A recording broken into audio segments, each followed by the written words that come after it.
Today I will assemble one of my favorite quick and easy appetizers. I use the word assemble because I use crepes left over from breakfast as well as what I have in the fridge.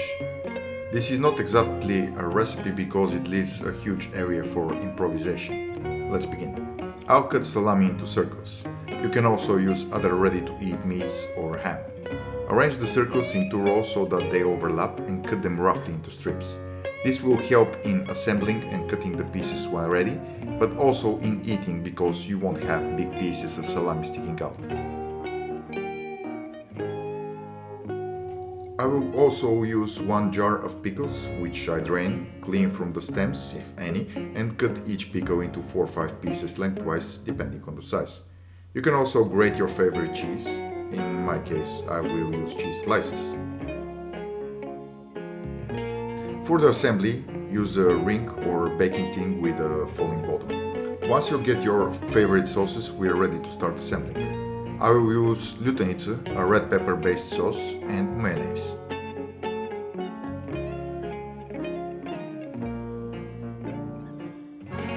Put some mayonnaise on the plate to glue the first crepe in place. Put a few spoonfuls of mayonnaise on it and spread it roughly.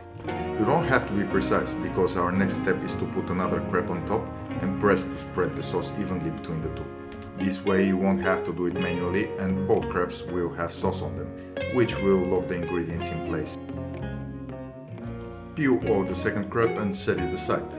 If necessary, as in my case, you can add extra sauce. Pairing the ingredients for each layer is up to you. I use salami and pickles for the first layer and put back the second crepe on top. Don't forget to press the crepes to evenly distribute the ingredients.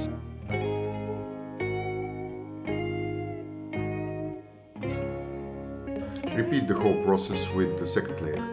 I'll put slices of Monterey Jack on this layer.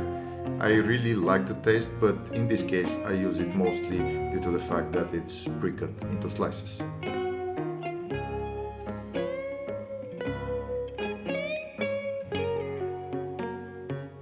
I finish this layer with crumbled white cheese or feta.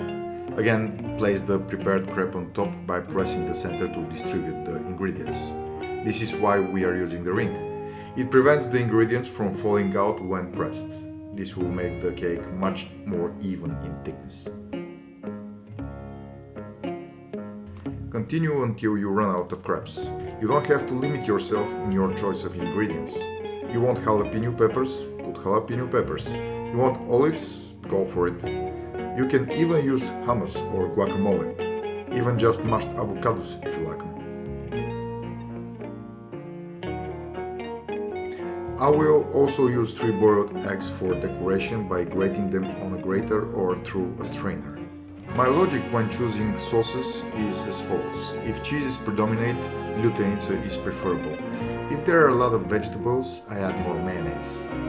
If you use a lot of cold meats or salami, mustard would be a good addition, but don't add everything at once, because the individual flavors will be completely lost.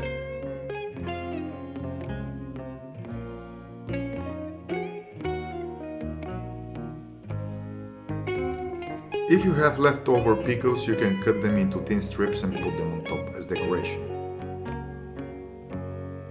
And now a few side comments.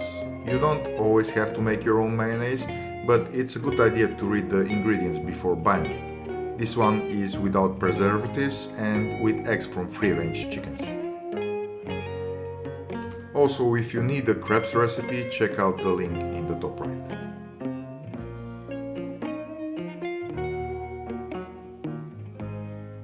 Leave the savory cake in the fridge for at least a few hours, then remove the ring. Look at these layers, how the ingredients stand out. I'm sure that your guests will appreciate them as well.